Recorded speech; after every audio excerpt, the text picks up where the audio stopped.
Okay. Cool. Didn't you do awesome? That was awesome. I almost forgot to start it. All right. Welcome everybody to a new episode of Comics Corner. I am Casey. This is Christy, and we have Deadpool Kyle down below. Yay! We are going to be talking a bunch of Marvel news, a little bit of DC news, our usual CW show recaps, and then, unsurprisingly, everything Deadpool. So it's gonna be a good episode. But before we get to our lovely guest, who is just, I have to say, one of our favorite people. How you been, Christy? I am doing great, thanks. Anybody who watches the Escape podcast will know that Paul had dental surgery and he's healing well. And we really appreciate everybody's support. We could not have done it without the support of the great community around us. So thank you. Yeah, I heard you had some interesting moments while he was on pain meds. Yeah. I've been told I'm not allowed to tell those stories anymore. The happy drugs. Good. I'm glad the surgery went well. I know it was a big stress. And anytime you have... Lots of worry. Yeah. Anytime you have surgery plus massive medical bills, it is very stressful. Just in a bunch of different ways. So I'm glad everything worked out. Doing this week? Well, aside from running on very little sleep right now, I'm not too bad. Life's been good. We, my dad is healing up well after his surgery, and they got everything. All of the tests have come back clean. So we are I'm in vacation countdown mode at this point. I'm going on vacation in like 2 weeks, and I'm so ready. I feel like everybody needs to take a vacation this year just after the insanity that was last year. But yeah, we've got, like I said, we've got a bunch of stuff planned this week. Today. My brain is not going to function today, but that's okay. But before we get into the news, Kyle, introduce yourself, please. Hi guys, I'm Deadpool Kyle. I'm part of the Sorga community. I'm making my rounds around the MSF community as well. If you haven't heard of me, please discard the rock you've been hiding under.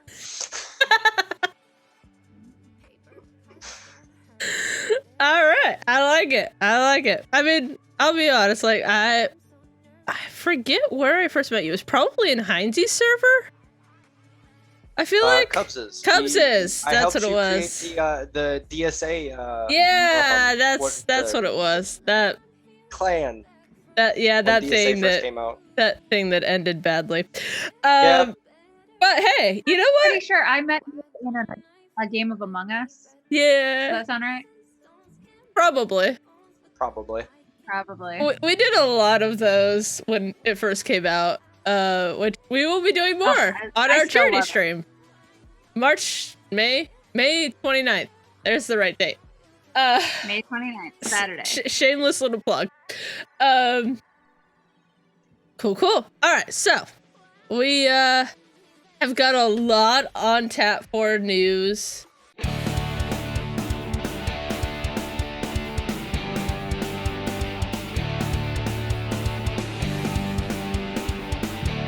But we got a bunch of stuff that has happened. Most notably, we had the Marvel Celebrates Movies video that came out, in which we got Great little trailer. Great trailer. Took a lovely interview that Stan Lee did a number of years ago, and beautifully cut it together with not only stuff that has already come out, but stuff that's going to be coming out here pretty soon. We got a little bit of new Black Widow footage, which is coming out, of course, July 9th. We got a little bit of Shang-Chi, which is coming out September 3rd. But most importantly, we got Eternals footage. And oh boy, does this movie look amazing. Oh my gosh. Looks good. It really does. You know, And just when you think that seeing the Eternals footage was like, oh my gosh, I can't believe they have that ready, like looks amazing. Then they dropped 2 title releases. Oh, I know. So much. I'm so excited. I will admit. Captain Marvel 2. Yep, the Marvels. Is officially titled The Marvels. Which I love. Which means that we're probably bringing in Ms. Marvel, who I'm already so excited to see. Yep. Yeah, I heard about the casting, that there was casting and I was like, yay! Yeah. And then they announced that that name, and I was like, I wonder who that could be. Yep. Yeah. Well, yeah. Well, you've got. You don't know the actress, but yeah. I saw a first look of her in her costume, and she looks incredible. It is so accurate to the comics. Yep. I'm really, really anticipating that series. They've been on a run of introducing characters that are comic book accurate in a lot of ways, and it really, really is phenomenal. So, and what was the other? Wakanda Forever. Wakanda Forever. Thank you. Yep. I knew it was something I was so excited about. I completely that'll be interesting to see how that unrolls. So there's a couple of ways that they can run with it. They could do, which is probably the most likely, they could do the Shuri taking over the mantle of Black Panther. I want them to also use this to make M'Baku more of a presence in terms of character, give him a little bit of a bigger role, because we all know that Shuri is a scientist, she's not a fighter. So I think it would be fun to see the pairing of the two of them. Not even just, he be the protector, she be the leader, and go from there. But we'll see. They could theoretically bring Killmonger back. I hope not. Yeah. Because although you saw him die, you never really saw him die. Yeah. And nobody's really dead until, they're dead. Yeah. So yeah, it'll be But at the interesting. same time, they could rewrite that storyline, because technically we have a new timeline. This is true. Between Loki and Steve Rogers, enough got changed that they could do pretty much anything and explain it with it being a new timeline. Yeah, for sure. We also we have November 5th for Eternals. We have December 17th for Spider-Man No Way Home. Doctor Strange in the Multiverse of Madness, which is an interesting... I've never noticed the in the. So that's interesting. March 25th, 2022. And then, of course, Thor Love and Thunder is May 6th, 2022. Which of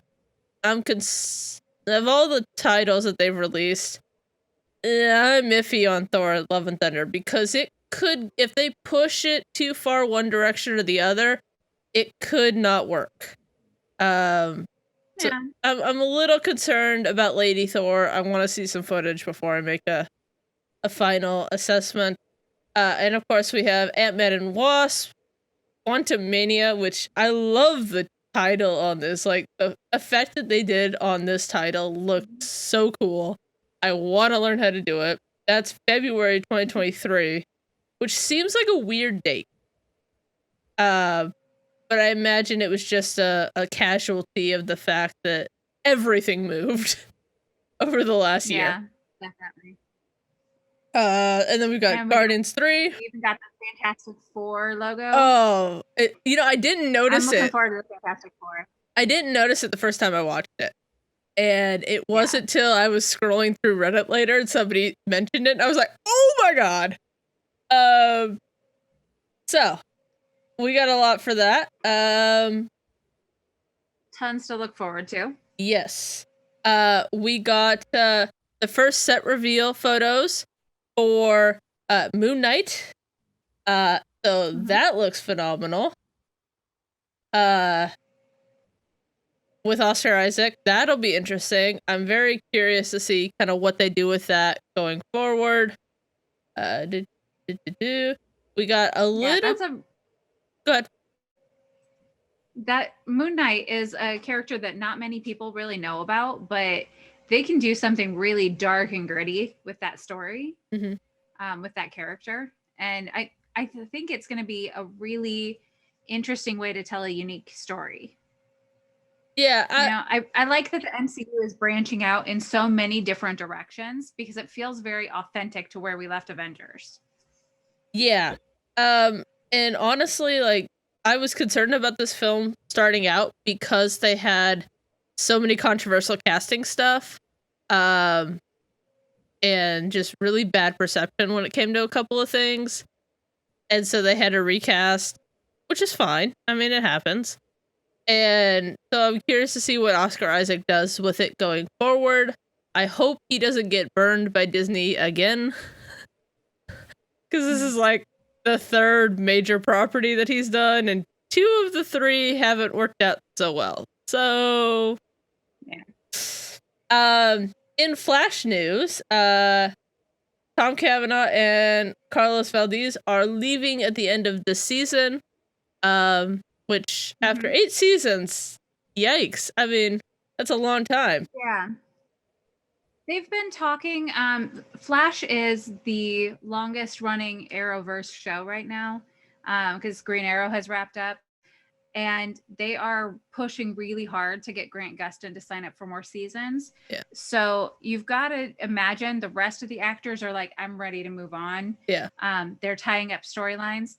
And neither actor has been in the show as much lately. Like Cisco is... Mr. Valdez character, can't think of his first name. He was like off doing research in Atlantis for the majority of the last season. And then Tom Cavanaugh plays various versions of Harrison Wells, and he was supposed to be done already. But they brought him back for like just a couple more episodes because COVID had preempted the filming. Yeah. So I think he might already be done. There's talk that like he'll give one more piece of advice to Barry, but you really feel like his run has come to an end already. Yeah, I mean it makes sense. Like no long running show keeps their original cast for the entire thing. I mean, even the most successful of shows, shows like CSI and NCIS, some of the ones that have the biggest ratings on TV, most of their cast leaves, after a season or 2. There's only so many times that one character can go through the same problem. Yeah, exactly. So, I'm happy for them. Hopefully, there is, a downside to doing a show like that for so long, is you then do get typecast for the rest of your life. So that's can be unfortunate. We got some potential big news when it comes to Warner Brothers just generally. There is rumors going around that the head of Warner Brothers Film, Toby Emmerich, is being approached by Netflix for a job. If this actually happens, it could be a massive shakeup from DC. My guess is they are trying to clean house after the DC disaster, and everybody who wasn't involved with that but is tainted by it is going to want to jump ship as fast as possible. Yeah. So we really need this shakeup with that can just kind of provide one vision to work from. Yep. Yeah, it'll be interesting kind of to see going forward what they do. But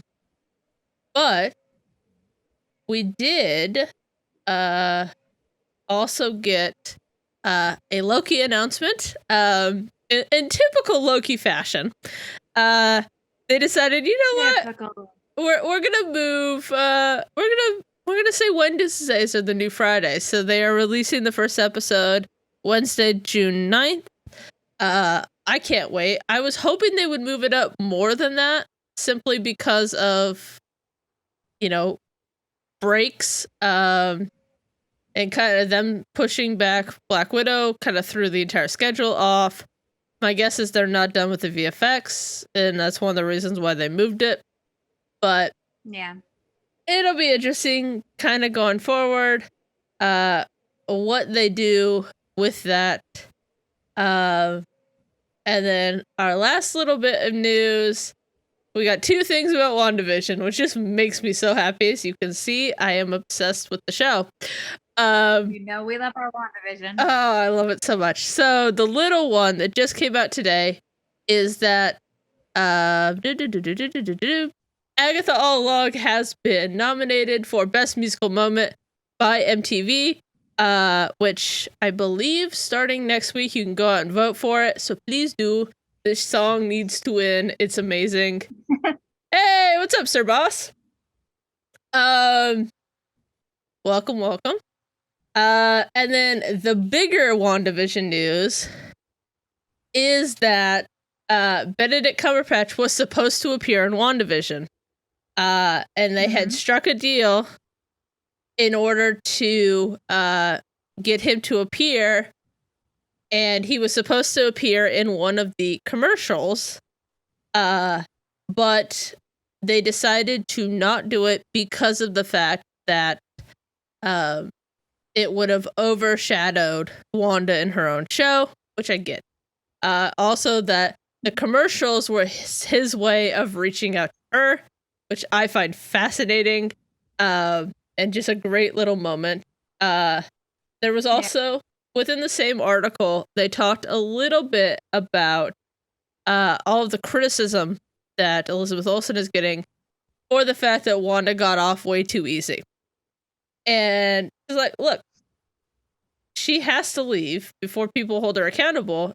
And when she does, she went to a place where no one can find her because she knows she's going to be held accountable, and she has a tremendous amount of guilt. So I think it was a case of they did not want to have this "you're going to be held accountable" moment in the actual show. That's going to be for Doctor Strange Multiverse of Madness. We've got Rolling Stones is doing a oral history of WandaVision coming up. When it releases, I will link to it because I will be paying attention to it. So keep your eye out for that. Speaking of that, you can stay informed if you join our Discord. Hey, nice transition. I like it. Full circle. Yep. Yep. So that's all for the news. So after we come back, we are not doing This Week in Comics History because we are going to talk so much about Deadpool. So we will be right back after our merch, Discord, and charity vid. Yep, we will see you guys right after the break. Hey there, Bounty Honeys fans. The Llama here to let you all know that the Honeys have an official merch store. You can get merch from all your favorite honeys, plus you can get our very special Bounty Honeys charity shirt. The proceeds of that one go to whichever charity that the Bounty Honeys are currently supporting. The one we have coming up is To Write Love on Our Arms. And you can't leave the store without getting an official Team Llama shirt to let the world know that Kate Gaming is always sus. The merch link is in our official Discord server. It's either down in the description below, or if you're on Twitch, you can hit !Discord. We can't wait to see photos of all of you repping your favorite Bounty Honeys. What's up, everybody? It's your girl Kate Gaming here from the Bounty Honeys, here to tell you about our Discord channel where you can keep up with the latest Bounty Honeys news, including when the Comics Corner podcast, hosted by Critty K and Geek Girl, is being live recorded, when Swugga videos are released by the Llama and Kate, and when we are going live on our personal channels. To join our Discord, check out the link in the description below.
Yeah, that happens. All right. Excellent. So we're gonna talk all things Deadpool here. Pretty, you know slightly more than I do. I need to get out my CW stuff first. We can't skip it. Oh yeah, I There's forgot. so much to talk about. I forgot about the CW stuff. I'm sorry. I know you don't watch the CW shows, but I do. All right, my apologies. I'll be Take it away. Okay. So first, Batwoman. So Kate gets brainwashed and thinks that she's the daughter of Black Mask, and he sticks a mask on her face. So now we have creepy mask lady wearing a white suit. Super fun. Alice and Ocean wake up after a night of tea partying, and she tries to sneak out, but they get attacked, and Ocean gets abducted. So then Alice and Batwoman are teaming up to save their significant others of Ocean and Angelique. And at the same time, our B team, which is Sophie, the cop crow lady, and Batcave Luke, they are trying to protect Batwoman's identity. So it's a lot of shenanigans, good witty one-liners. It's a fun episode. Really, it's setting up quite a showdown between a brainwashed Kate Kane and Alice, and that's the part I'm looking at. Batwoman. Season premiere of Legends of Tomorrow. It picked up where COVID left us off, with Sarah being abducted by aliens. And so it's actually very fun. She breaks herself out and finds that if anybody's ever watched Legends of Tomorrow, there's this dweeby little guy named Gary who always kind of like bumbles around. Well, Gary pops up and turns out he's an alien, but he fell in love with humans and specifically Sarah. So he thinks they're going to be together forever, but to get back to the Legends because she's in love with Ava, who's the clone. There's a lot of weirdness. Legends of Tomorrow is always very offbeat and silly, and it was really refreshing to have that back. So basically where we're setting up is that this season they're going to be dealing with aliens throughout history, where they have to travel through different time periods and track down aliens. It should be pretty fun. And the aliens shapeshift, so that's always going to be a nice little monkey wrench. The Flash, basically, it was The Flash does, A Few Good Men. Frost was going through her court case, and she pled guilty because she wants to turn over a new leaf and be a hero, and she's like, I need to be accountable. Well, the opposition decided they wanted to force her to take a metahuman cure as punishment instead of going to jail. And so, like shenanigans ensue, as all CW shows have. But eventually Frost makes this really impassioned plea and asks to be sent to prison for life, so that there's not a legal precedent set that they can force a cure on somebody, because she was talking about it and she's like, this is how I was born, this is how I was made, and you want to change me. And it was actually very touching and kind of emotional for a Flash episode. But the end totally vindicated everything that I have thought this season, because the Speed Force attacks this nice lady who, when she gets angry, sure, turns into a rage monster, but who doesn't? And so the Speed Force is completely going to be the bad guy. Like 100%, I am certain that she is evil in some way, and Barry is about to try to stop her. All right. And then we have our 2-part Supergirl episode where they go back in time. And I love a good time travel episode, but this only took us back to 2012. So it wasn't so much as time travel as making me feel really old. But that's fine. They did a really good job casting teenage characters, especially the person that they had play Supergirl. She looks just like Melissa I need to learn how to say her last name. Benoist. Yeah. She looks just like her. They did a fantastic job, but they also did a younger version of Callista Flockhart, who plays Cat Grant. And I'm like, she looks fine. She looks the same as she did in her Ally McBeal days. You could have just had her play that character. Yeah. I think it was because they couldn't get that character. Like, Yeah. they couldn't get her personally. But there's a lot of back and forth. The typical time travel trope where they land in the past and they break their ship. And so they weren't going to interfere with everything, but now they have to interfere with everything in order to get back. So it was really fun and quite enjoyable. If you have not watched this season yet, you might want to just start there because it didn't have anything to do with grown-up Supergirl and the Phantom Zone. It was just kind of like a little fun, lighthearted one-off. It was a good time. Nice. And those are the CW shows for the week. And if anybody is keeping track, I am now on Black Lightning season 3. So I'm only one season behind. I'm very excited. Well done. Well done. Bravo. Thank you. Okay. Deadpool. So, now that I'm not completely interrupted. So, Kyle, why did you choose Deadpool Kyle as your name? So, funny story about that. So I've actually been a gamer for about 20 years. I've had quite a few different monikers. I stumbled on this one because one, I can relate to Deadpool extremely well.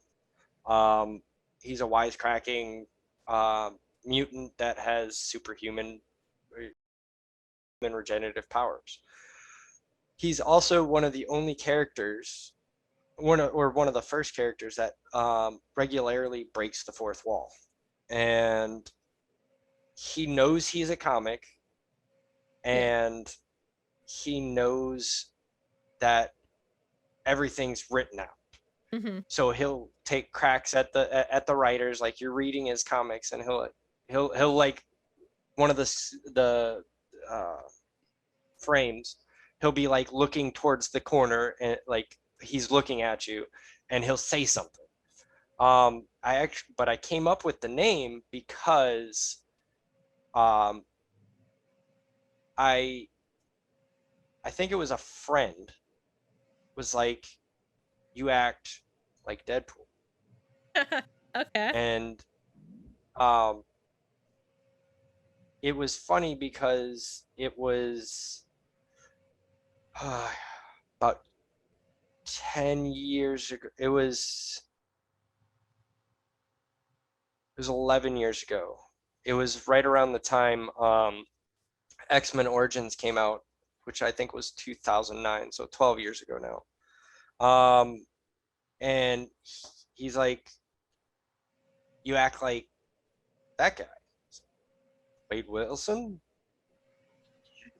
You know who that is? And he's like, no, I was talking about Ryan Reynolds. I was like, no, that's not who that is. I was like, that's Deadpool. And I started talking to him about it, and we sat down. Like, all of a sudden, like 4 hours went by, and this guy was like, that sounds like you, because I had actually played D&D with this guy, and there's an actual feat. This was back in, I think it was 3.5 days, and you could actually break the fourth wall, and I had made a character that did that. And so it kind of stuck.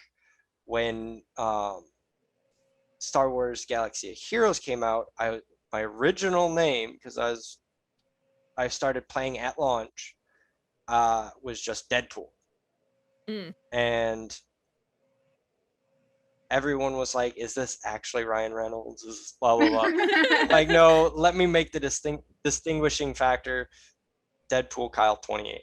And the 28 is the day of my birth. It's also my favorite number. Nice. Share it with a lot of, it was my running back number in high school. Nice. Share it with one of the great running backs in football, Marshall Falk. Mm-hmm. Fight me if you disagree. But that's enough about sports. We're in here for comics. We're here for comics. But yeah, that's the story behind the name. Is it originally started out with Deadpool, and when I joined Discord,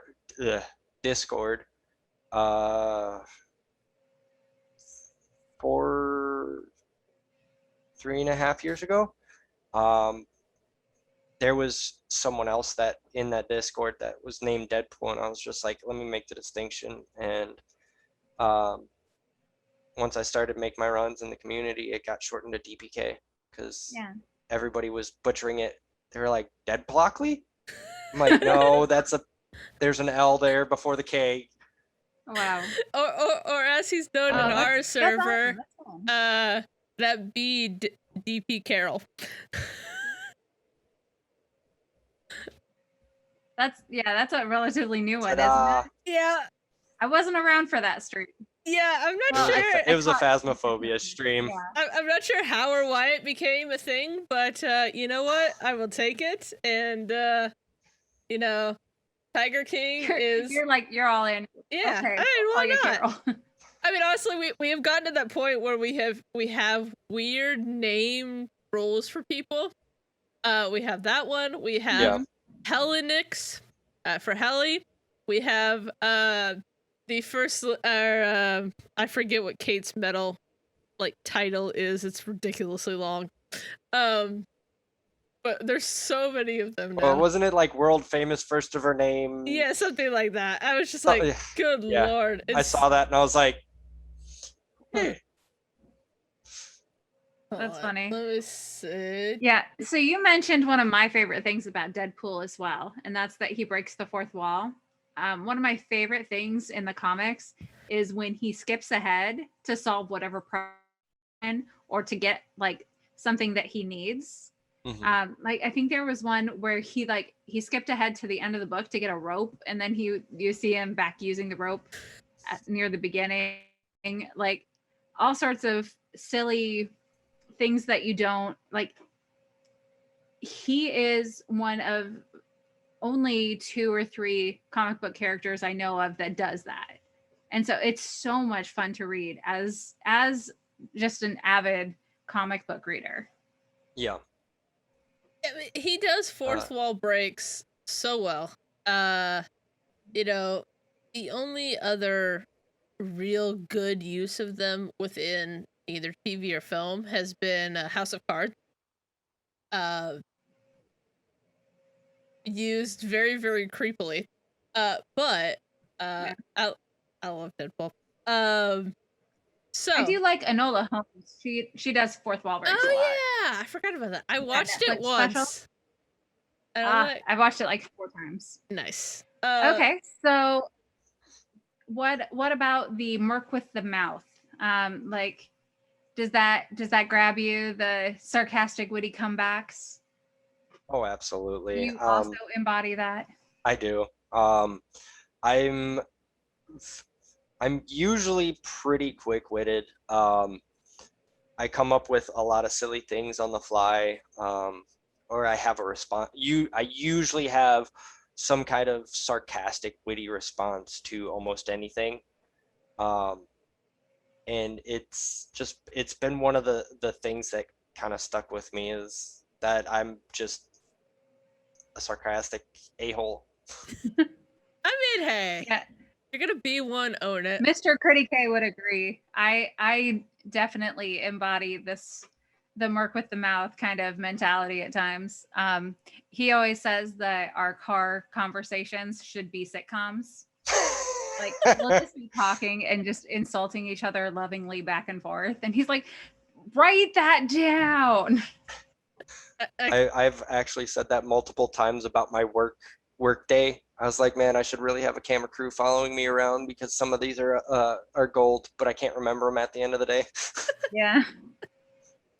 Yeah, cameras, so fun. So,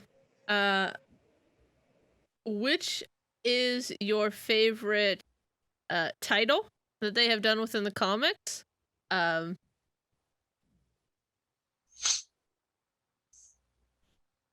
Oh, favorite titles. So, oh, I'm gonna have to give you top three Okay. because I can only I'll take it. think of. I can't actually like narrow them down, and these like they are literally neck and neck for me. Deadpool, Dead Presidents. Okay. Just go read it. Just go read it.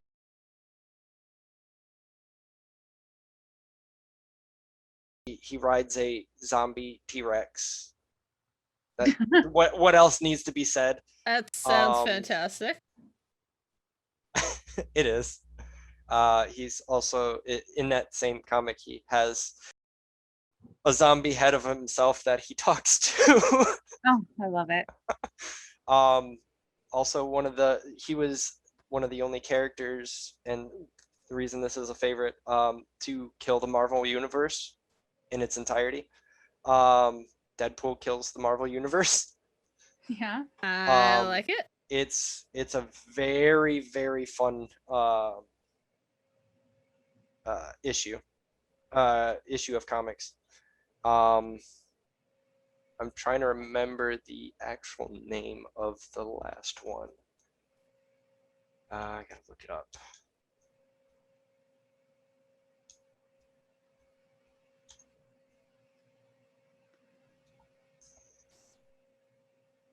The Circle Chase. Okay. And that was actually one of the earlier comics of him, like his specific comics. Gotcha. Just to It pick was really good. runs that I haven't read, so now I've got some reading to do. Right. Oh, there's a bunch. Yeah. Rob Liefeld has really done an amazing character story. He's so flexible.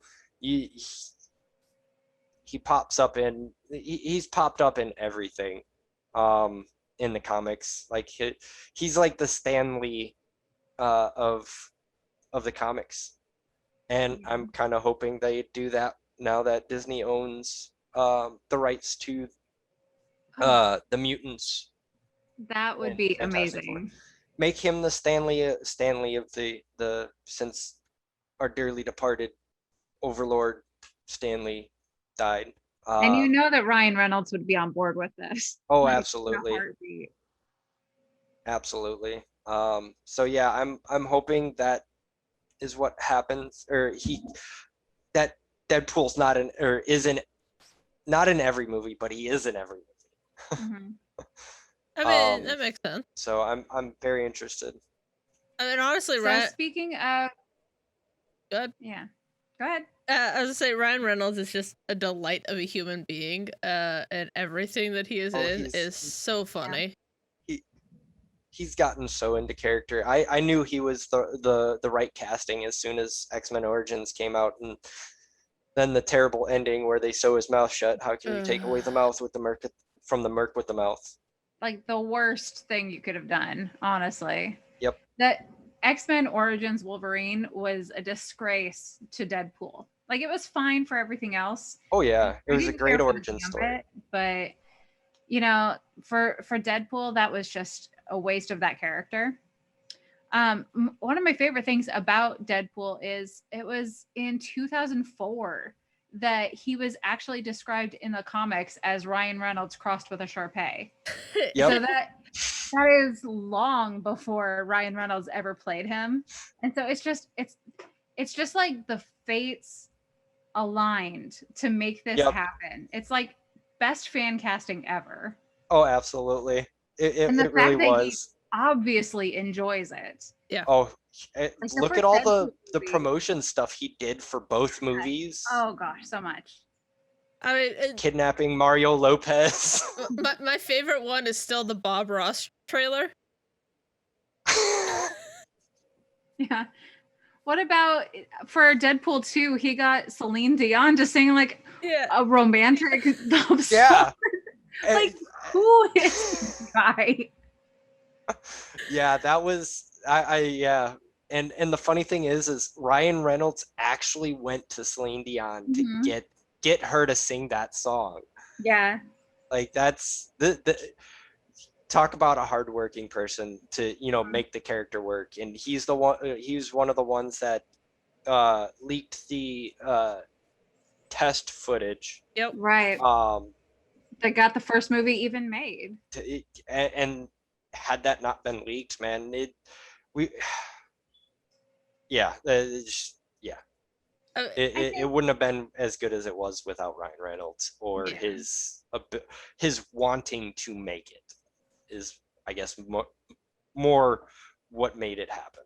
hmm So, since we're speaking of the Ryan Reynolds movies, he has portrayed Deadpool in 3 different films: X-Men Origins, Deadpool, and Deadpool 2. And there's all sorts of there's a PG spin off version and all sorts of little shorts and trailers and things. What is your favorite live action Deadpool moment? Hold on. Sancho, thank you so much for the follow. Do appreciate it. Okay, go ahead.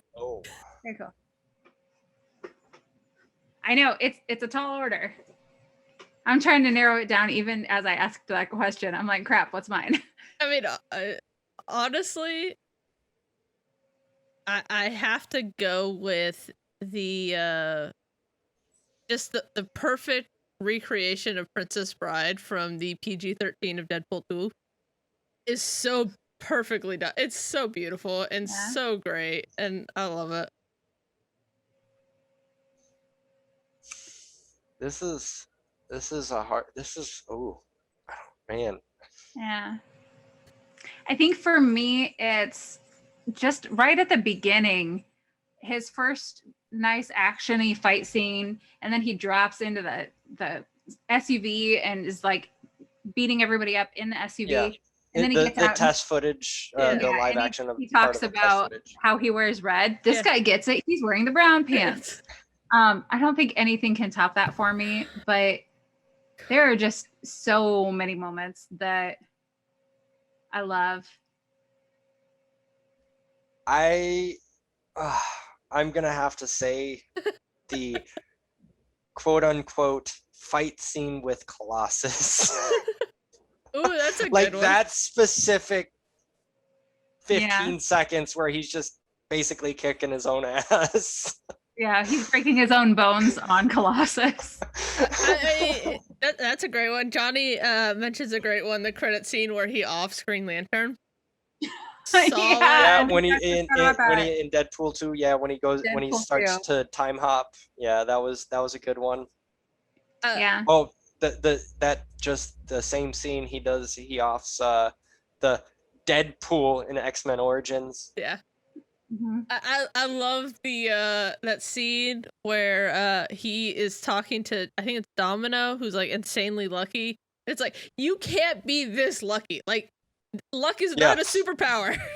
Yeah. And she's like, yes, it is. And I liked the jab. He's like, I wonder how the makers of the movie are gonna pull this one off. Yeah. hmm Yeah, he does break the fourth wall in the movie quite seamlessly. And they do it really classy. Like they don't do it a lot. I'm glad they didn't like abuse that. Mm-hmm. And a lot of the jokes, like they're dirty enough that we understand them, but they're clean enough that they still like kind of fly under the radar. Yeah, there's a lot of innuendo. So absolutely. you're able, not a kid, there's a lot of gore and horrifying things for a kid, but a kind of somewhat naive teenager would probably not get all the jokes. Right. One that grew up in my household would, because we're horrible people. But besides that, if you're a relatively normal parent, it'd be fine. Deadpool 2 is one of the examples that I hope they use going forward. Deadpool and Cable together are a great pairing because they play off of each other so well. But my favorite is Deadpool and Spider-Man. Yeah. I can't wait to see that, especially with Tom Holland. Oh my gosh. That I hope like there weren't any rumors that Ryan Reynolds is going to be in the next Spider-Man movie, but I just want them to be together so much. Yeah. While we're talking about that, let me do a little Googling. We do have a Deadpool movie on the slate. There's Yes. nothing saying Tom Holland can't go hang out. Let's see. Tom Holland is like the PG version of Deadpool anyway. Like, I mean, the Spider-Man is. That's one of the, so actually the reasoning behind, so Deadpool's actually a very simple character that they laid out. Mm-hmm. They based him off Deathstroke, who, if you don't know DC, that's one of the best villains besides Joker, obviously, for Batman. They based him off, like, even his name, Wade Winston Wilson. Mm-hmm. Yeah, Slade Wilson becomes Wade Wilson. Yeah, not very subtle. He's got the same powers. Deathstroke is also a mercenary. He's got not to the effect Deadpool has, but he has regenerative abilities. He's also not a wisecracker, so Marvel put their own spin on him. Yeah. But they made him mostly red and his suit simple so that they could make deadlines. Yeah. That is one of the things why they made Deadpool kind of simple, is they just so they based it off Spider-Man, hence the red, pretty basic suit, and so they could make deadlines faster. I mean, he's been an interesting part of both X-Force and the X-Men going throughout the different comic book runs. He's been on a variety of teams. You know, he's had so many different writers, and he's had so many different publication runs over the years that he's just a well-loved character. You know, his history both with Cable and with Wolverine makes it interesting in terms of kind of the closeness of at least the way that they're portraying him currently with the healing factors. You know, you got kind of the sarcastic to the brooding with Wolverine, which if they ever recast Wolverine, which I hope they do, I hope they go out and find an unknown actor to go play Wolverine and make sure that he can play well against Ryan Reynolds, and let's go, because I need to see this interaction. Because Hugh Jackman is too old, unfortunately. Yeah, I think it's a lot to continue playing these superheroes. Like, and just look watching at how good a shape he was in. Oh yeah, Hugh Jackman. He's pushing 60. Yeah. Well, and the reason why he quit was because of the fact that he said it. Not only is he too old, is he getting older, but he's extremely slimmed down for Les Mis and could not rebulk because you just can't at that age. So I'm not surprised, but it is unfortunate. But yeah, just that is going to be one of my forever, what if moments, that we never got a good Deadpool versus Hugh Jackman Wolverine. Oh, I mean, we got just a taste of what it could be. Like, there was that one plane scene in X-Men, the elevator scene, Origins Wolverine. Yeah, there were just glimmers of moments. I would have loved an entire movie of just Ryan Reynolds and Hugh Jackman being silly against each other. Like, I would have loved it. One of my favorite Wolverine moments is that scene in X-Men First Class, where Magneto and Professor X, thank you, that's the word I was looking for, approach him and he's like, "Go screw yourself," basically. And I was just like, this is Wolverine in 2 words. Yep. Sorry, Kyle, I totally cut you off. No, you're good. You're good. Not used to having a third person. Well, I'm glad I could be the first third. You are the first third. Woo! 3 people. Woo! It's so much Oh, more gosh. fun just bouncing. The more people I can bounce off of, the more fun it is. Mhm. Yep, I agree. Okay, so you talked about some of your favorite comic book runs. We do have a Deadpool movie on the slate for the MCU, coming up in like 2024, give or take. Yeah. So we're in pre-production at this point. Yeah. What storyline in a Deadpool Kyle Christmas Miracle, what storyline would you see? Ooh. So the one thing that I've kind of been disappointed with the first two movies is the lack of his love affair with Mistress Death. Mhm. And I really want them to tie that in. And because that's huge in the comics. Deadpool wants the one thing he can't have, and she won't take him because he can't die. So it's a similar dynamic that Thanos has with Lady Death as well, or Mistress Death rather. They possess the one thing they can't have. Thanos craved Mistress Death because of her power. And then he went on the Infinity Stone run to get the power to be with Mistress Death. Mhm. Then Mistress Death turned him away because he was too powerful. So it's a similar dynamic, but it's also like the complete opposite dynamic. Gotcha. That makes sense. So some death, that would be very interesting. Yep. I know that prior to the Disney reclaiming the rights for the X-Men and Deadpool, we were talking about getting an X-Force movie. So I think that it would be too premature to have that at this stage. Like I wanted it. I love team movies, but yeah. I think we'd be like introducing too many characters. Yeah. And right now they have a science/mystic explanation for everyone in the MCU. Yep. In humans, it's something genetic. Wanda's powers were created by the Mind Stone instead of being a mutant. So I think we need to take the first mutant movie and explain how it's something within them and it's their mutation and bring that to the MCU. And then the Deadpool movie, I think we can play with the character and let him kind of go on a tour of all of the stuff that we need to catch up on.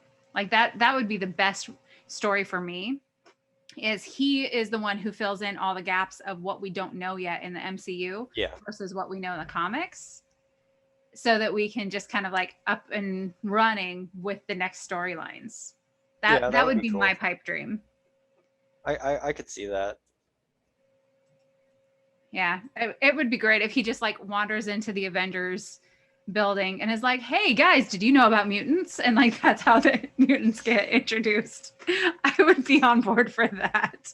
That would be cool, actually. Yeah. I mean honestly, if anybody knows, it's him.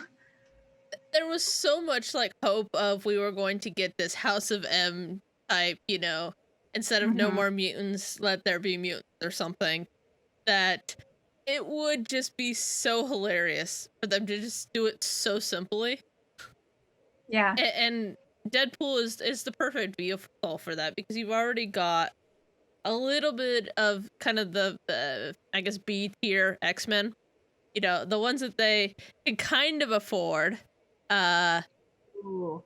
Ooh. Sencho wants an Avengers versus mutants rivalry. Yes, please. I could see that. Yeah, I could see that coming in easily, because the mutants have typically like not gotten along with everybody. People have different agendas. What I suspect though is that we might start with more of like a Brotherhood of Mutants kind of storyline. Maybe not Charles Xavier origin again. But why can't I think of his name? Who plays Professor X right now? James McAvoy. Thank you, James McAvoy. He's a nice young man. Michael Fassbender playing Magneto. If they want, I'm sure that people would be on board with them playing the characters for quite a long time, and we could continue something from the First Class kind of style of storytelling.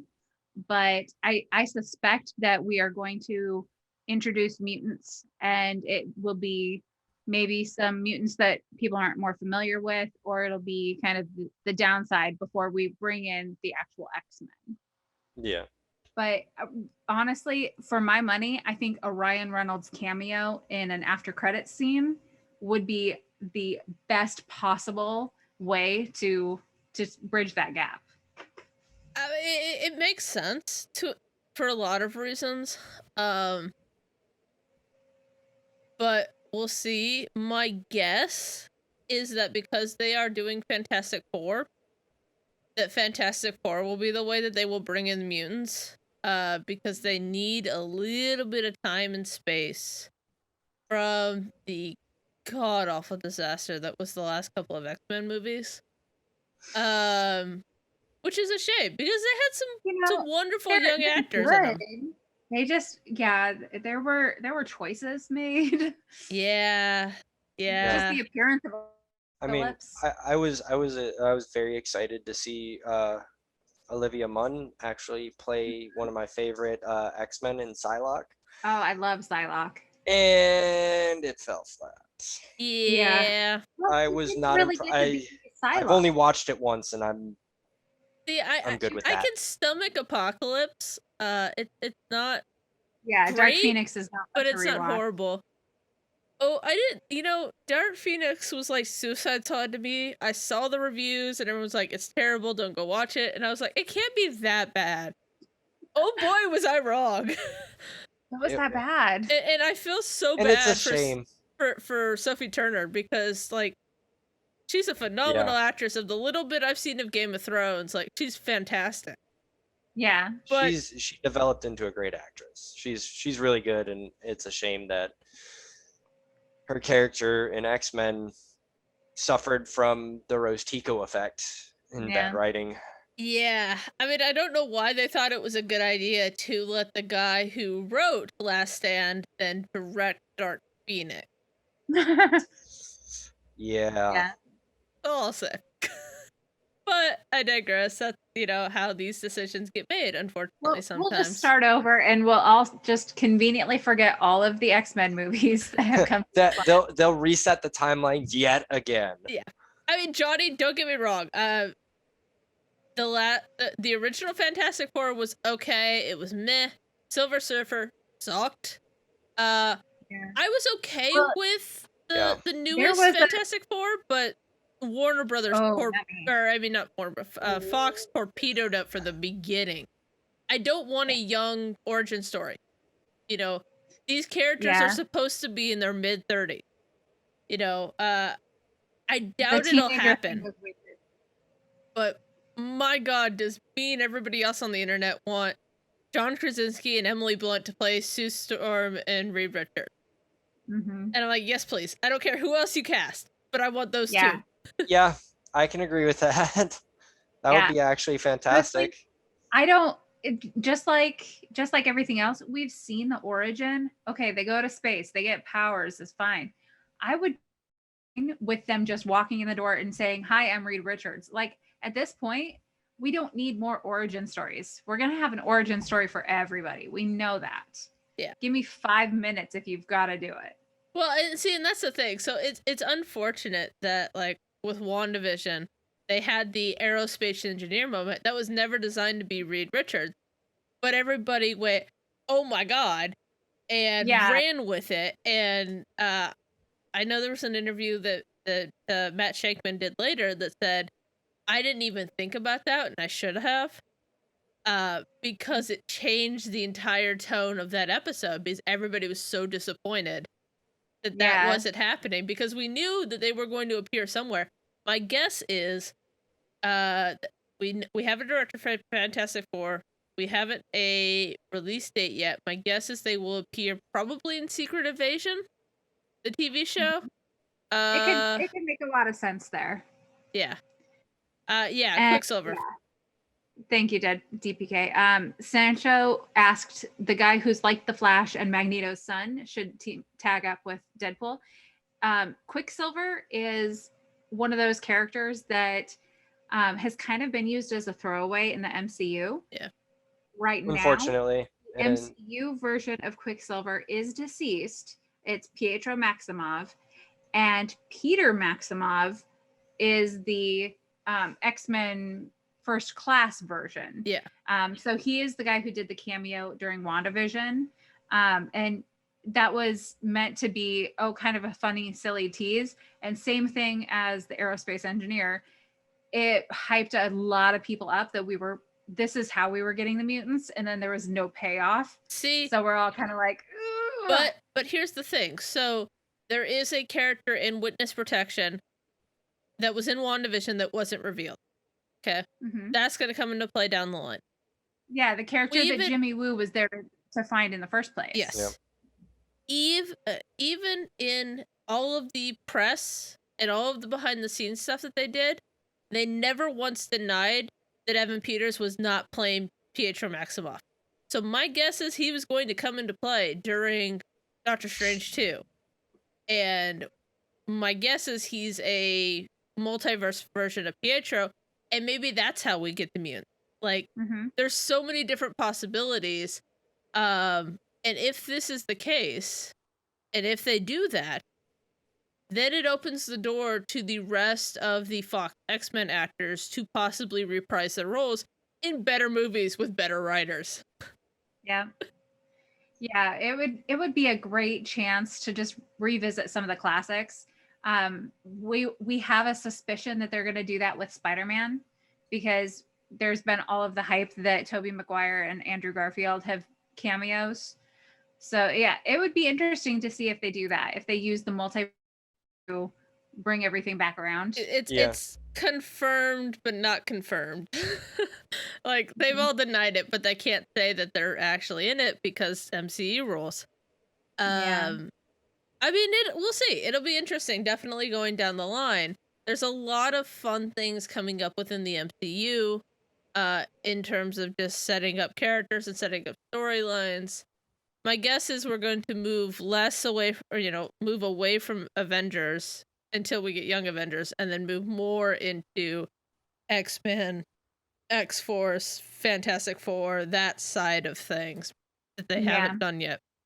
I think we'll have a lot of buddy cop stuff, which, bringing it back to Deadpool, would be a great use of that character because he plays so nicely off of other people.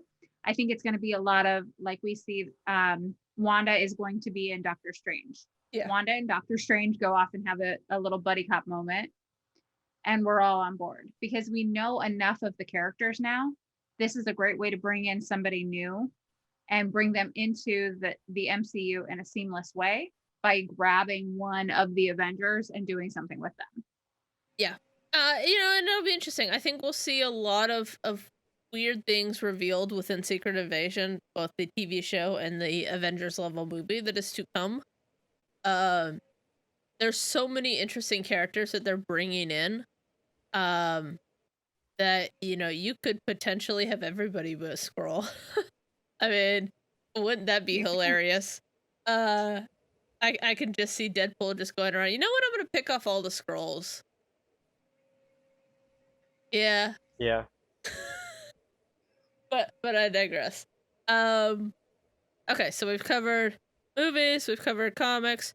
If you could pick a team or character for him to team up to do either a miniseries, TV show, comic run, who would it be? And it doesn't have to be just Marvel. Oh. I had my answer until you said it doesn't have to be Marvel. All right, well, give us your Marvel one, and then DC, etc., Dark Horse, whatever. Oh, now I have two.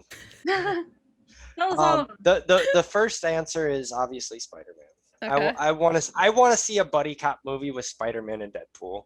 I would love that. In live action, Tom Holland, Ryan Reynolds, yes, please. in a movie. Make it happen, Kevin Feige.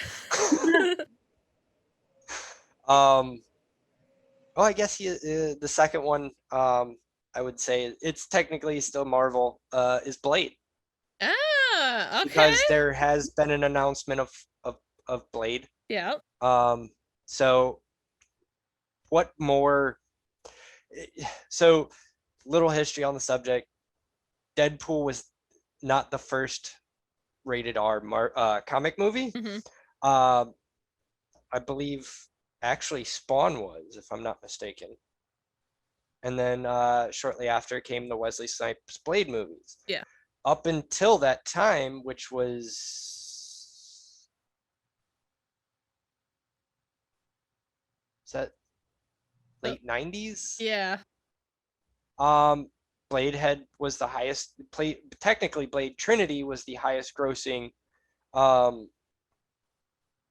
rated R comic movie of all time. Yeah. And you bringing back Ryan Reynolds, you kind of see how Ryan Reynolds, he's always been a sarcastic a-hole in most of his roles. So you kind of get to see how Blade would react to a Deadpool-esque character, because that's exactly what he plays in there. Johnny, they have announced Mahershala Ali from True Detective Yep. is playing Blade. They announced it a couple years ago, actually. I've done some research for you, and Spawn would have gotten an R rating, but the producers toned down the violence in order to get a PG-13. Was it?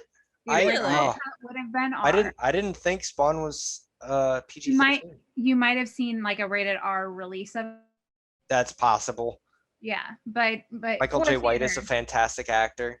Yeah, they did tone it down on purpose. That was 1997, and then 1998 was Blade, the first.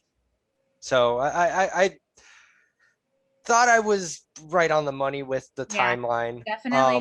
Definitely was supposed to be rated R. They did editing for it though. Okay.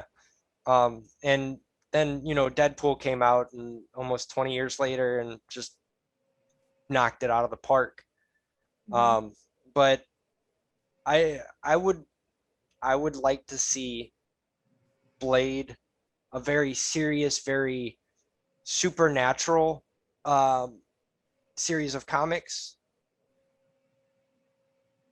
with Deadpool, funny, wisecracking, light-humored, and Deadpool actually has a very dark sense of humor. There's been multiple issues where he says some pretty dark things. So having buddy cop movie with Spider-Man, and then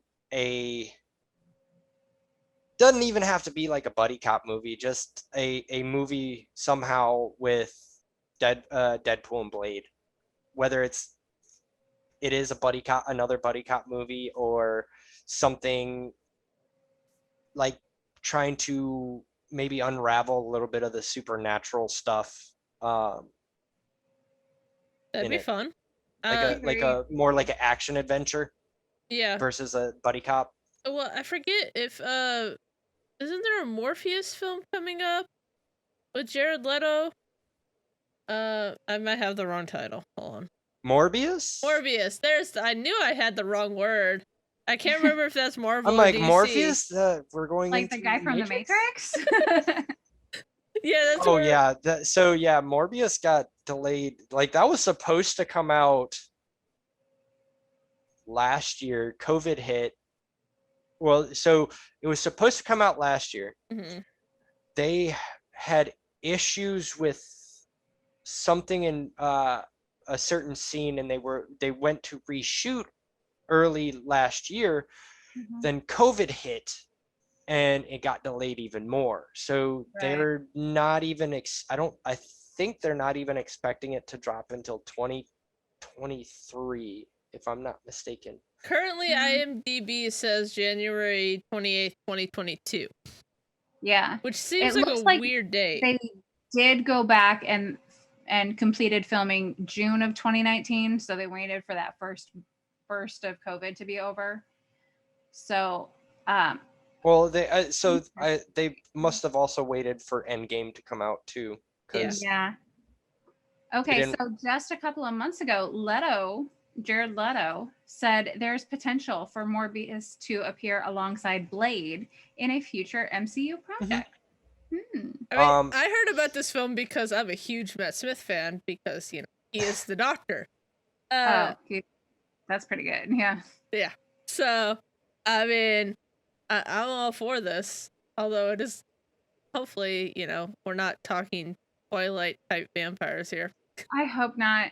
I'm not on board with vampires very often. I'm gonna force myself to watch like the Blades and Morbius, but I'm gonna do it begrudgingly.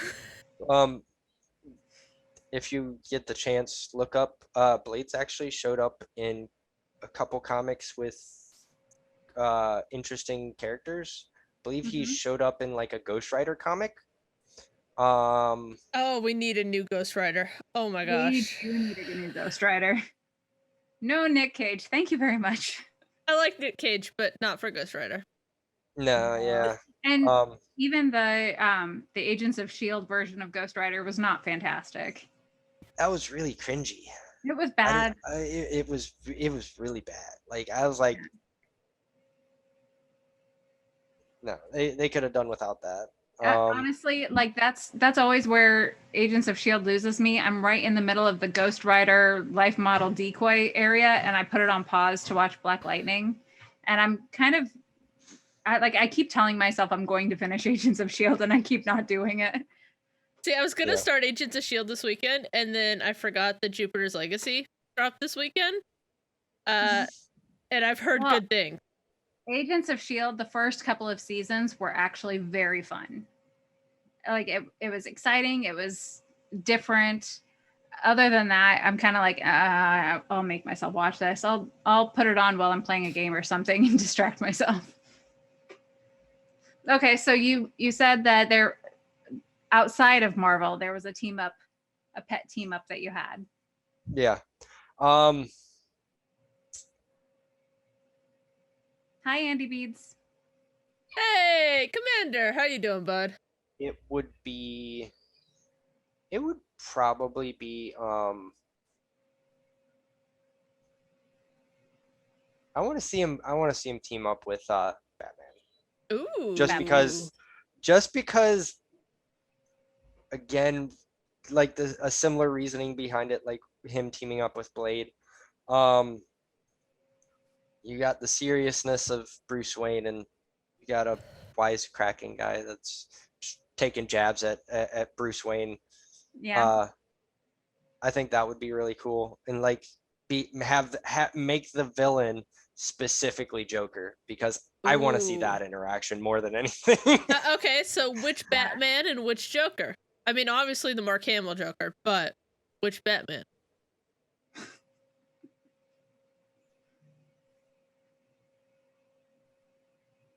Can I say the Adam West Batman? Ooh, absolutely. Yes, please. I just want him to say, I want Robin to say weird stuff. Actually, fun fact, I've actually met the guy who played Robin in the 60s. Nice. I forget his name. He's a total jerk, unfortunately. Burt Ward? Yeah. Yes. Why do I know that? So he lived in the town right next to mine, and the grocery store that I worked for carried his dog food brand, and nice. yeah, and he had this weird quirk about constantly having it in stock, and he would make the staff do like ridiculous things, and it's just like, why are we bending over backwards? No, I met him as an old man 60 years ago. Remind me later. I will send photos of the dog food bags, because oh boy, it looks like he like took clip art and just kind of threw it together. It's very weird, but I digress. What can I say? I'm immortal. What you don't know is that I am secretly the Doctor. Okay. Nice. I'm a time traveling time lord. Wrap it all up. All right. If it was me, honestly, I would go for something completely left field. I would like to see Deadpool with He-Man and She-Ra. Ooh. Just something completely out of the normal comic franchise, and just like put him in a completely different place, different rules, and just see how he'd react. I want to see how he reacts to Skeletor. Wouldn't it be fun? Like Skeletor would pop up and he'd be like, "Dude, are you okay? Did you know you have a skull for a head?" And then Right? voice. Oh, I didn't This even would think be of that. amazing. Oh, that would be fantastic. God, if I was okay. Marvel aside, I'd actually like to see Deadpool team up with Umbrella Academy. Particularly Five, because especially like he's just such a sarcastic little kid, and it's hilarious to me. So yeah, that would be my pick. Sencho, that is a fantastic idea. Good choice. Deadpool and Detective Pikachu, because he has to play both roles. It's a great movie, so- by the way. I don't know if you guys know this, but so the Juggernaut in Deadpool 2 is actually played by Ryan Reynolds. I didn't know that. I did not know He that. is. Nice. Good trivia. He does the voice of Juggernaut. Huh. Interesting. Yeah. That's Yeah, go fascinating. Fun little factoid for you. He's also the first technically person in a Marvel movie to play 2 roles. I mean, hey, why not? Well, It I know was there was like a lot of talk, like they wanted, since Vin Diesel did the voice of Groot when there was talks about Inhumans and stuff before the TV show, Vin Diesel actually playing Black Bolt, because technically they could do that. Yeah. Because Black Bolt doesn't actually speak. And Yeah. so, Vin Diesel being the physical stature of Black Bolt, and then having Groot as his voice. That's Honestly, that interesting. might have played better than the guy they did get to play Black Bolt. Oh, because yeah. that was just You're disappointing. I'm going to disagree with you, because Vin Diesel wouldn't have taken that role with the writing. Vin Diesel has turned down roles. Yeah. Into he requires to be look at the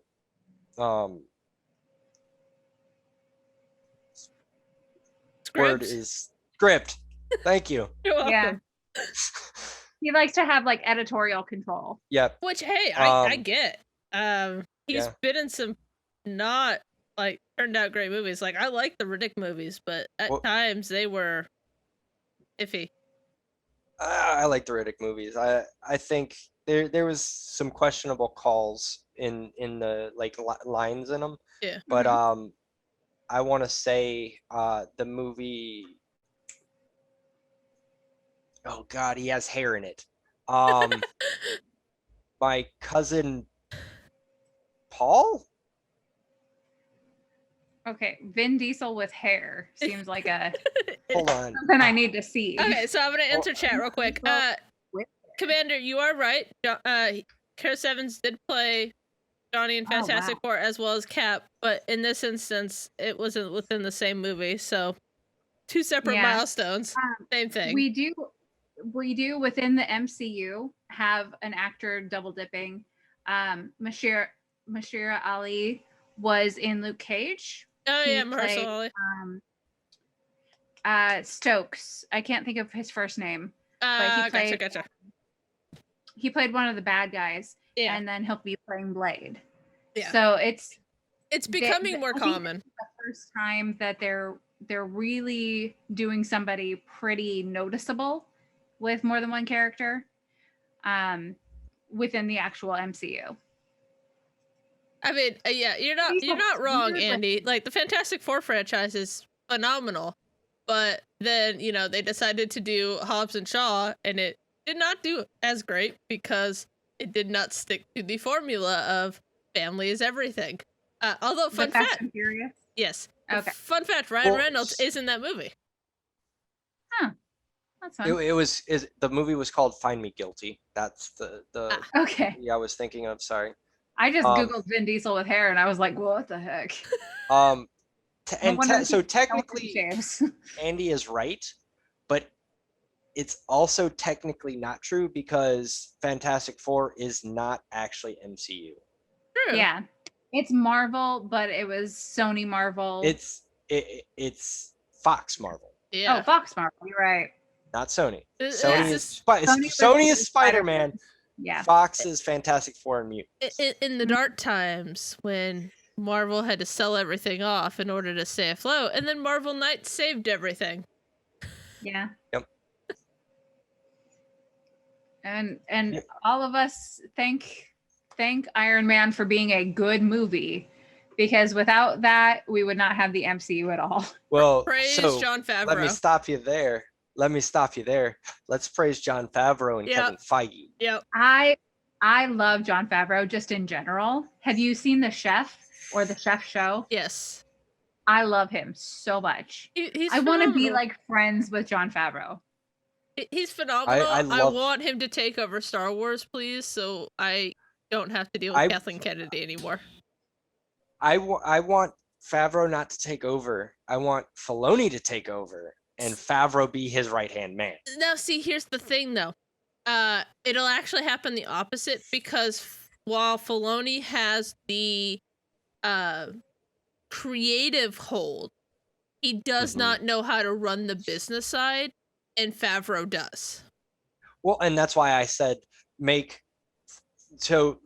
to go into detail, I want Filoni to actually be the creative guy in it. Yeah. And Favreau to be the business guy of it. Yeah, and I think Favreau that's how is it'll actually be. a super smart dude. Yeah. Like that guy just blows me away. I was a couple years ago, I started rewatching Friends because it was on Netflix. I forgot he was in there. Yeah. Mustang! What's up, buddy? We were literally talking about you earlier. Yeah. I said you were the only person who caught my last stream. It made me feel special. Welcome. We are talking all things Deadpool with DPK. And pretty much everything else as we get distracted. Yeah, we're Well, so many that's just categories. that's where Deadpool fits into the Marvel universe. He is does. everything. He's Everything. fantastic. And the great thing about Deadpool is he actually, like, he plays this role where you can put him into any storyline and he can fill any need that you have. Yeah. He's just like fluid in his personality. He's fluid in the way he interacts with other people. He's got friendships, he's got enemies. He can be silly, he can be serious, he can be scary. Like he's really a catch-all character. Mhm. Oh geez. Deadpool and Yoda. Oh Oh my gosh. I don't know if I can handle it. I wouldn't be ready for that. I want it, but in Deadpool making fun of Yoda. Why are you talking like that? What are you doing? I think Stop Yoda talking would like be fun of that. Deadpool. oh my god, I can see this happening in my head, and I want it, but I feel like it would be some kind of like weird fever dream that you have when you're on happy drugs. And because of course I did, I have Googled Deadpool and Yoda, and I'm gonna put a picture in our Discord. Yay! Okay, so let me catch up with chat. If Filoni took over Star Wars, his involvement with creative would be less because of the business stuff. Yeah, that's the thing. So what they're going to do is basically copy the Kevin Feige model, but with two people. And because they've worked together for so long now, they are of one mind when it comes to Star Wars. So that would be awesome. Mustang, I want to know more about this wedding with the chimichanga van groom's cake, because that sounds amazing. And also, were you at I Kyle's want wedding? chimichangas for dinner. That sounds great. Yeah, exactly. The dynamic duo. Yeah. I mean, There we go. Comics Corner recommends that you look at this picture of Yoda and Deadpool. that's fantastic. I found the right area. That works. But yeah, there's like honestly, you could put Deadpool in anything and it would work. Mhm. And that's He's such the a beauty of the flexible character. character. Maybe just every Marvel end scene from now on is just Deadpool doing something. Mhm. Like, I'd be okay with that. He just like walks by the actors actually standing there after a cut, and then he starts talking to them Yeah. as Deadpool. Oh, hey guys, how's it? What? Oh, sorry, you guys are filming. My bad. Yeah. I'll go this way. Wait, did you get to the part where and then it goes to black? Yeah. Like honestly, I want Deadpool thing. see Deadpool could take over for Tom Holland, who accidentally spills everything. Except on purpose. Yeah. Well, yeah. Yeah. Honestly, like if they ended every end credit sequence with whatever they were going to do, and then like Deadpool walking out in a towel, going, "Why are you still here?" I would be happy. I am gonna watch these movies when we get done with this. And fun fact, so I don't know. This is a fun fact that I remember actually so I found Deadpool. He was originally typecasted to be a villain in New Mutants issue number 98. Yeah. That was his first appearance. He was literally a throwaway character, and he was not the same. He was a very dark. He reflected more of Deathstroke in that issue than he did the current iteration of Deadpool. So seeing his evolution of his character, of the actual Deadpool character, is pretty fantastic. Yeah, that's my take. That's my take on it. Like he technically wasn't supposed to be around, and I forget the specifics behind it, but they brought him back for something. I literally can't remember. I've read so many comics. Deadpool fashion. He stuck around longer than he was supposed to. Exactly. I mean, there are so many characters I can think of throughout, different shows and different movies and stuff.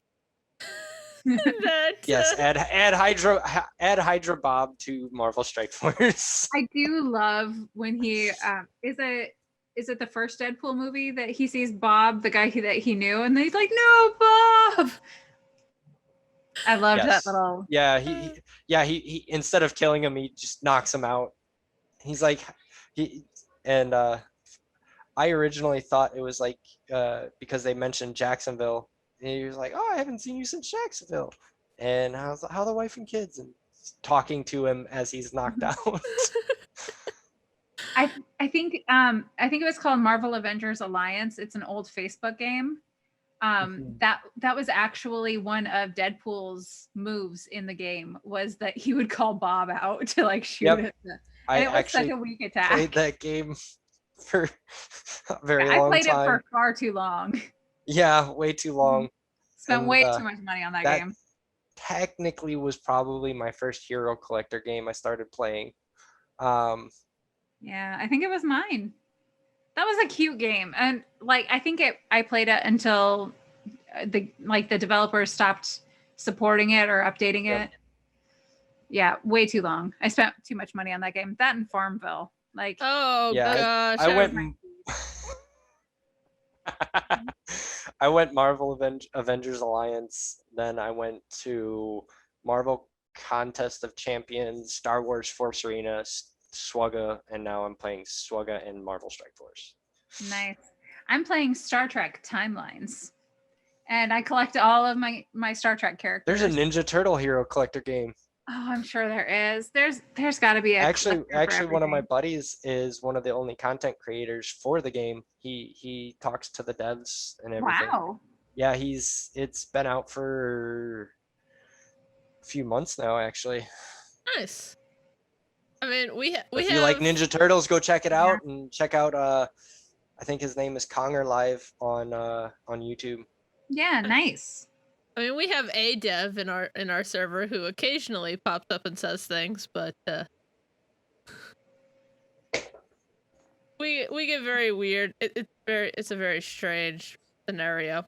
He only talks to me. Very interesting. So speaking of plugs, DPK is looking for a plug. There you go. Is there anything that you want to talk about? Places that people can hang out with you, or Well, I am on Twitch. I occasionally stream my Grand Arenas. Sometimes you'll catch me fooling around. I might do Conquest. I do a bunch of. I try to do as much stuff. I'm occasionally on other streamers, Among Us streams, Tits of Fury. I've been known to show up on Chip Nasty's Among Us streams. I was on Jedi Academy with RSG this morning. I'm also on YouTube. I've got to figure out why my Grand Arena videos are corrupting when they're saving to my computer. So the last couple days are not on YouTube, but I'm trying to get better about that. I try to play at a high level, and every once in a while I try to pop on the Chain Gang, but sometimes my schedule just doesn't line up, and having 2 kids and a wife kind of gets in the way sometimes, and especially since I'm now that Bad Batch is coming out or has come out, I might be a little busy on Friday evenings because of it. Yeah, I saw you, Andy. I saw you. I gotta give you a plug there, bud. Andy, it's not your turn. He's a great guy. Andy, if you want to plug the Chain Gang, then drop the link to your Discord server because I can't create an invite. Yeah, go ahead and do that. I'm everywhere. I like I said, sometimes I might start doing some Marvel Strike Force stuff, but I try to make my rounds.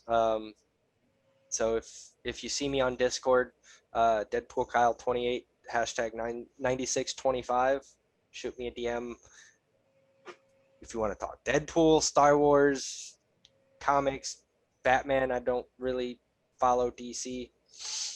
Just never been. The only like DC thing that I'm other than Batman that I've been into was Smallville. That was a fantastic show. Other than that, the current CW shows is too confusing. You gotta watch them in specific. No thanks. I want to be able to watch a season, go to the next season, not have to switch to a different show. That's too much work. I feel like the CW tried just a little too hard to try to do MCU. Yeah, their crossovers created some complication, but that is also my favorite part about them.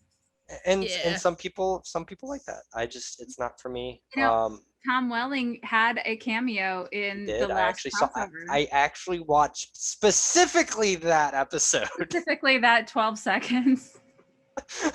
Yeah, because I heard that Tom Welling was actually playing Clark Kent again, and I was like, all right, I'm gonna watch that specific episode. And Gigi's neighbor Burt Ward even had a cameo in it.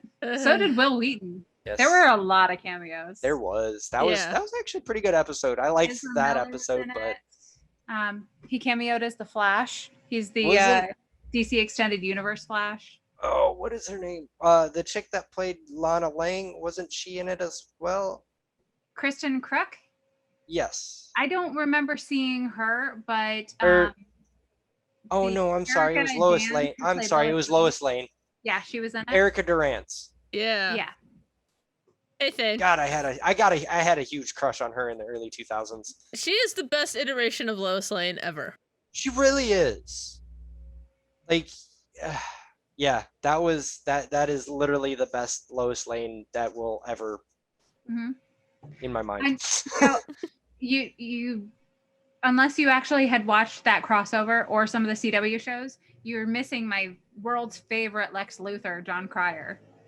I have spoken many a moment about John Cryer and how I love him as Lex Luthor. I liked. What was his name? The Smallville guy? Yeah, that guy was perfect. Michael Rosenbaum? Yes, Yeah, that guy, Michael Rosenbaum. That name completely just went.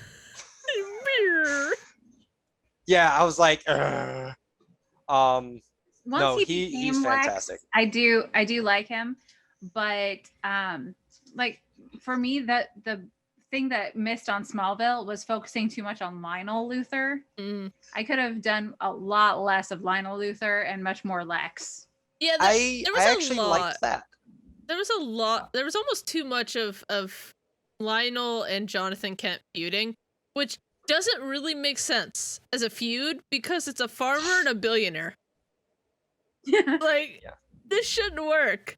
Best super. Okay, hold on, I gotta catch up on chat. Mustang, yes, Jesse Eisenberg was a terrible Lex Luthor because he was basically playing himself. Yeah. And And I then love he's bald in the most recent clips. it's just weird. Weirdly bald. He's better in the Snyder Cut, but not by much. And then, of course, Thane, I have to agree with you. Nothing beats the absolute best Superman we've seen in any form, my boy Steve Rogers. I do like the Henry Cavill Superman, don't get me wrong. But yeah, nothing beats Chris Evans as Steve Rogers, man. Mm-hmm. Well, one thing does beat Chris Evans as Steve Rogers, and that is Ryan Reynolds as Deadpool. Well, okay, yeah, that's fair. That's fair. To bring it all full circle, no casting on the earth could be better than Ryan Reynolds as Deadpool. You can't ever recast. Well, and to actually, I don't care if he's 80. He needs to keep playing Deadpool forever. Oh, and it's he can, because technically Deadpool has never been a big guy. Mm-hmm. He's always kind of been a little on the slimmer side. He's always wearing a mask. You can have a stunt double and just have him be the voice, and I will be okay with that. Yeah, that's actually true. He could, when he's in costume, he doesn't need to actually play the character, and you can have him with the 17 hours probably to put the prosthetics on, if he does take his mask off. Like, it's but yeah, no, I'm going to disagree. As much as I love Deadpool, and Ryan Reynolds is the perfect cast, Hugh Jackman is literally the perfect Wolverine. He will always be Wolverine, no matter who else they cast. Agreed. I do love Wolverine as well. Hugh Jackman has been fantastic in that role for 30 years now. Yeah. When did the first one come out? 90s? The first one came out, so it's closer to 25 years, if I'm not mistaken. 2000. So really? 21 years. 21 years. But yeah, the fact that he alone bridged the gap between the Fox X-Men movies, X-Men 2, and X-Men Last Stand. I mean, that and goes then to show into you. The First Class movies, and then Patrick Stewart and Ian McKellen had followed suit. Some of the other characters cameoed at the end there, who played Jean Grey? Oh God, hold on. I always forget her name. Her name, it's she's got a pretty name, and I like it, and I can't think of how to say it.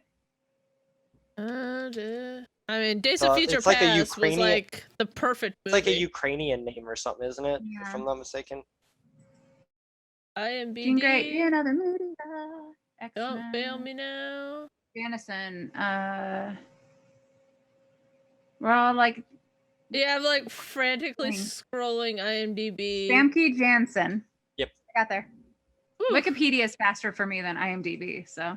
Yeah, but Sam- IMDb tends to Yeah. be more accurate. Yeah. She had her cameo. Halle Berry had a cameo as Storm. All of the people that have been involved in these franchises, that's one of the things that I love about them is it feels like everybody's just on board to like go it again. Yeah. And that is, in my opinion, the biggest difference between DC and Marvel. Marvel is always about the fans. Mhm. The actors are about the fans. The writers are about the fans. The directors are about the fans. Well, I mean, and that shows to show you just in Endgame alone, the fact that they got so many people to come back and do a day of filming to do a 20-second cameo. I mean, for crying out loud, they got Robert Redford to come back. Like, the caliber of actor, and then the fact that they are so good to those actors, to then be like, hey, we're going, this is the big finale. This is all of these movies. It's 20-something movies. And we need, can you come back and do a day? There were so many great moments. I can't say enough about how well Marvel has done it properly. Yes, that is right. She was the villain in a villain in GoldenEye 2. That's right. Quite a villain. She on liked the to top. confuse. Sorry. Alright. Also a big James Bond fan. I mean, same, but GoldenEye is not one of my favorites. Oh, Yeah. what? No, I love. Why not? well, for me, it goes Goldfinger, then Thunderball, then From Russia with Love, and then The World Is Not Enough, and then Skyfall. Are like my Wait, you tops. like World Is Not Enough, but not GoldenEye? I haven't watched GoldenEye in a long time, but for me, World Is Not Enough is one of my favorites to just rewatch when I just want to watch a film. It's also one of the first ones I remember seeing in theater. Okay, fair enough. That makes sense. Yeah, no, GoldenEye definitely over The World Is Not. I didn't actually like The World Is Not Enough. Fair enough. I even think Die Another Day was a little bit better than The World Is Not Enough. Don't get me wrong, I love Halle Berry, but the whole I didn't. That's fair. It is a weird film. Don't get me wrong. I love Pierce Brosnan. He's my second favorite Bond after Sean Connery. I mean, the only really kind of like Bond films are the Roger Moores for me and the Timothy Dalton film. All the other ones I love. I don't know why, but I love that movie. Poor Kyle is like, if his jaw could drop any lower, I don't like Roger Moore. I'm sorry, I don't. Oh my god. I am an old lady and I grew up in the Midwest and my dad was the biggest geek. So I guess that's the one I started with. And Roger Moore is my favorite Bond and I love Live and Let Die. I will watch it anytime I come across it. I will watch them all and I've read all the books. My heart hurts. I am working my way through the books finally. The books are so good. They are, if you guys have Kindle Unlimited, they are all on Kindle Unlimited, and about half of them also have the corresponding audiobook if you want to do that. And it's the celebrity versions. So nice. Wouldn't it be fun to see Deadpool versus James Bond? Oh, yes, please. Yes, please. I'm so looking forward to the new Bond film in November. Like, I can't wait. How did you guys feel about the Daniel Craig ones? See, I like Daniel Craig. Oh God, what is wrong with you? No. Well, okay. Oh no, He plays like the gentleman spy, and he plays more of like you could be scared if you were in an alley with him. I like Casino Royale, and I like Skyfall and Spectre to a degree. Quantum Solace was not good. I liked Casino Royale because it has one of my favorite actors in it, in Mick Mickelson. Okay. Or Mads Mikkelsen. Mads Mikkelsen. Sorry. I knew who you meant. Yeah. that guy's low-key super underrated actor, and he top notch. Oh yeah, 100%. That was the only Except that I was did the only not Daniel like Craig the movie I bad can guy's watch. jaw CGI action. That was creeping me out too much. The what was that? The Javier Bardem, like his jaw. Oh yeah, in Skyfall. Yeah, that was weird. I only Not watched into- Skyfall like twice. The Daniel Craig ones, I couldn't get into. That's fair. They're not. I You know, prefer him to Pierce Brosnan. I'm just not a Pierce Brosnan kind of girl. Even though I will also watch Goldeneye 10 times in a row happily. But for me, that's more about Shimony. Who's the guy? The Russian hacker. Oh my gosh, why am I not thinking that? Sergey? Hold on. No. I know who My you're talking mother-in-law about. would kill me. Like, who is this guy? DPK was like, He's gonna disown me. Not the video game. No, okay. Although I do love the video they're not game. bad, but no, Paul. Who would you like to see Paul, as thank- a remake of the Thank character you. of? Thank you, Escape Podcast. Thank you, Paul. I am invincible. Yes. Okay, hold on. My Chat. favorite part of GoldenEye. Amy Chiboli, I'm probably butchering that badly, says, who would you like to see as a remake of the character of Oddjob with the sharp hat? Odd job. I don't know, actually. I haven't thought about this. This is a good question. I would want somebody who is of that that proper ethnicity. I like representation. So hold on. Let me see. Odd job. I'm gonna have to say He is Japanese American. Well, he was played by a Japanese American actor. Yeah. But is the character Japanese? No, he's Paul, Korean. Paul wants Batista. BD Batista's Wong. getting up there now. Yeah. BD Wong would be good. BD Wong would be interesting. Okay, so the even character like is supposed to be Korean, so I'd like a Korean actor, please and thank you. I would even settle for like someone like Donnie Yen.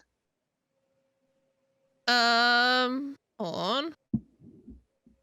I am Googling.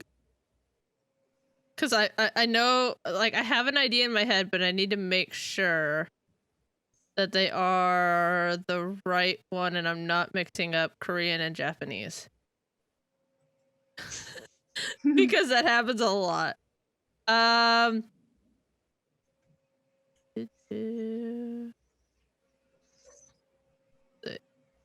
Because in my head, I'm thinking of the guy from G.I. Joe, Snake Eyes? Not Snake Eyes, but the other guy. Oh, Yeah. what is his name? Yeah, thank you. Oh, Hold on. I IMDb. haven't watched that yet. Does that come out? No, it's coming out in July. He was also. Did you see Red 2? He was the bad guy in Red 2. Oh gosh, I love him. Yeah, that guy. But I can't think of He his is name. Malaysian British. His name is Henry Golding. No, is that the right guy? He's playing Snake Eyes. Oh, no, not Snake Eyes. No, not Snake Eyes. The other guy. Storm Shadow. Brandon Storm Shadow. Suhu. Yeah. He is actually Korean. Is he? Okay. Yes. Victory. I will take that. Okay. Although Henry Golding, But who I is phenomenal. do love Henry Golding. I've seen him. He was in Crazy Rich Asians. yeah, which I do really like I'm him. so glad he finally took off that. Like when he walked down the red carpet at.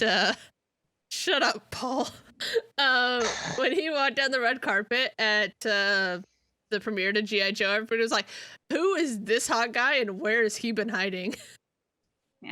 Yeah, Paul, thank you, Escape Podcast. You love that guy. He was great in that one film where he betrayed that one character. And I love that one guy that I married that is in that one room over in the other side of the house. Yeah, For some odd reason.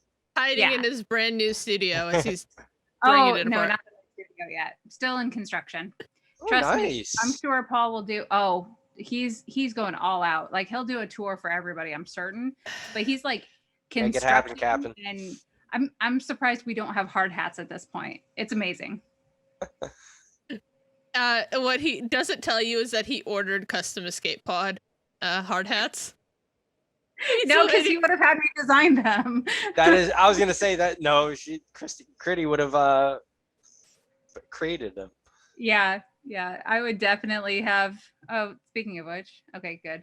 He did play Snake totally Eyes. has my name on Zoom. Yes, Ray Park actually did play Snake Eyes in the first. Yeah, I don't. it is kind of hiding. Snake Eyes ever took his mask off. Yeah, I know, but I could have sworn he was in. Maybe I'm going crazy. Anyways, I mean, it's very possible. We were just talking about Deadpool. Yeah. Mhm. Anyways, Here's another one for you. Deadpool with GI Joes. Oh, Nice. Deadpool with Barbie. Deadpool with Toy Story. oh God, that would be terrifying. I can agree with the last one. That would be hilarious. I love that idea. That would be Toy Story 5. See, Deadpool. here's the thing. I want the team from GI Joe 2. Okay, I want them with Channing Tatum versus Deadpool. So The Rock versus Deadpool. I still want Channing Tatum to be in a Gambit movie. I don't think that's ever going to happen. Probably not. But I've wanted that for like 15 years. Well, okay, so I was gonna say ever since X-Men Origins. I actually liked the guy. Well, I forget his name now. Taylor Lautner? No, not that guy. I was like, if you like him as Gambit, we can't be No, friends. no, hell no. I'm so glad he's faded into obscurity. Oh my God. He played in Lost as the guy from Alabama. Sawyer. I forget his name. Oh, Taylor Kitsch. Taylor Lautner was the Twilight guy. The guy from Lone Survivor and Friday Night Lights. And Waco, actually, recently. And the badly ill-fated John Carter movie. Yeah. Yeah. John Carter or John Carpenter? John Carter. Oh, okay. Yeah. He didn't do too bad as Gambit. I liked him. Well, the writing was so bad in that movie. Yeah. They focused too heavily on Gambit. Wolverine's writing, and they didn't focus enough on the other people's writing. Yeah.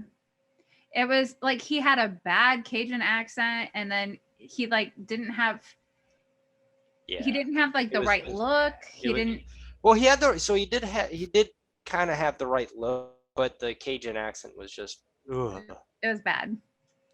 But he was basically just like to give Wolverine a ride. Like, why? Wolverine didn't get there on his own. I don't know. Yeah. He was very good in Battleship. Josh Holloway. That's the actor's name that I was thinking of. That would have been a great casting for Gambit. Well, we're gonna have to like come full circle the next time Gambit crops up, because by this point, my dream casting of Channing Tatum, he's gonna be like 75. Yeah. Okay. So,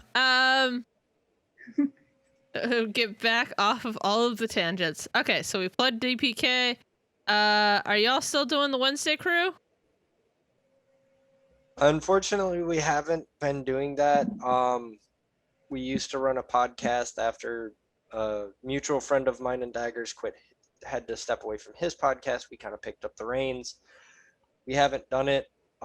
We have been talking about trying to do it, but schedules lining up and I get it. Believe me. Doesn't really work out. Gotcha. All right. Well, in that case, his Twitch link is in our recommended for this week. Shoot me your YouTube link later, and I will stick it in there. And at 2 hours, I think this is our longest podcast. Yeah, we just kept rambling. We had a good time. It was DPK, great. thank you so much for So hanging out much with us. fun. So Thanks much for having fun. me, guys. Yeah. This has been great. We've got the charity stream coming up on the 29th. So we've got a bunch of stuff that we are planning for that, including making Kate play Phasmo with a Ouija board if you hit a certain donation goal, which we will announce when we actually get around to it. So please do be staying tuned for that. Coming up on the channel this week, we've got Pretty playing Sims whenever she's got a chance, and then we've also got Saturday morning tea coming up. YouTube link in chat. Yep. Oh, that totally did not come out right. Yeah, I just sent my YouTube link in Discord to you guys. Okay. Yeah. So this is DPK's YouTube right there. Thank you. Check him out. I did last weekend. I did face Heinzie, so I think the first video up is me kind of talking a little bit of smack. Yeah, as is proper. If you haven't seen Take that, Heinzie down a peg. if you haven't seen that epic 12-hour stream, go check it out. It is. Oh God, it was very good. It's a lot. But yeah. So keep tuned to our Discord for stuff that we've got coming up.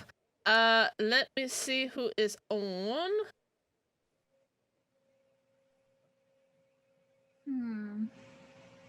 Our good buddy Gaming Embers is playing some stuff. So we will go over to Flare. No, wrong button. But thank you guys so much for hanging out with us, and we will see you guys next time. Please do go say hi to our buddy Flare. Spam the chat with all the bounty honeys emojis. Stay safe out there. Go get your vaccine, and we will see you next time. Bye. Have a great week.